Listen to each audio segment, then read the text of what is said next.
Hello, everybody. Scott Golden here with the Golden Opportunities Coaching YouTube channel. Welcome to those of you who are new around here. Welcome back to those of you seasoned veterans of what we do around here.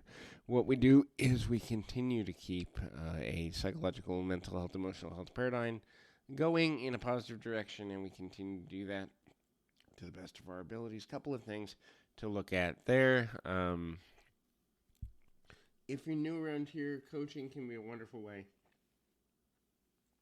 to go in a positive direction.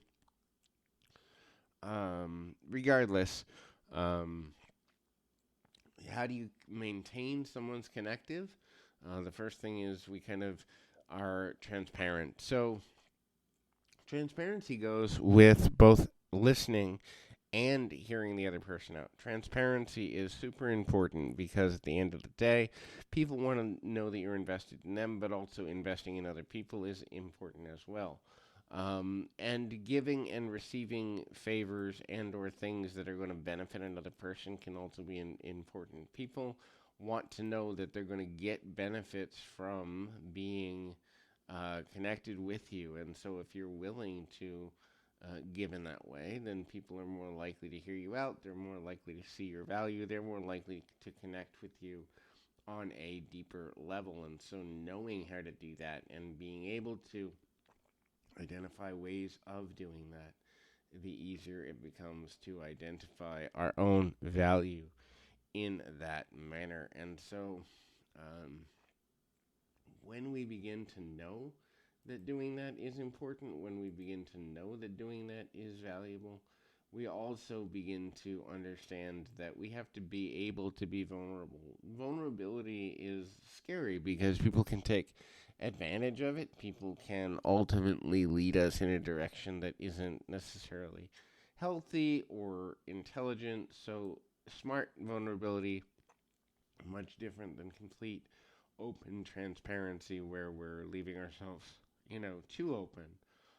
Smart vulnerability means kind of giving and taking information and also not rushing into emotional disclosures, but at the same time, never ducking questions that could allow a person to do their best to identify our own ideas, our own focal points, the goals that matter to us, so that they can identify whether they can be valuable and helpful to us in a good way. So hopefully that is helpful. And if you can hear the dogs barking behind me, I apologize for that.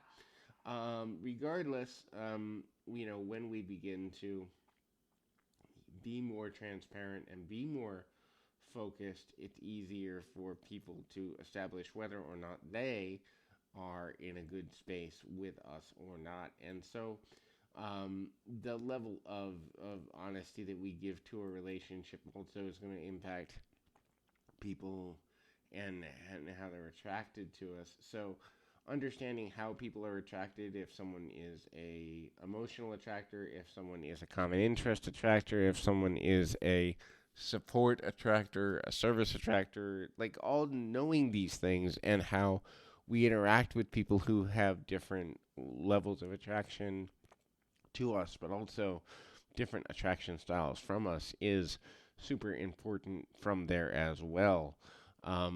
Being willing to be a student of kind of how to look at that and seeing that for what it is and knowing how to be as honest and transparent as we can be without putting ourselves in vulnerable positions is an art form that sometimes takes some getting used to or some knowledge to learn. And so sometimes it's also important to know that being in that position can be overwhelming, can be a struggle. So, not necessarily beating up on yourself when you don't have um, the best of reactions from that in the beginning is also an important aspect in knowing how to get the life you want in the best way you possibly can. So, hopefully, this is helpful. I encourage you to keep your feet on the ground, your mind in the moment. Until next time, everybody.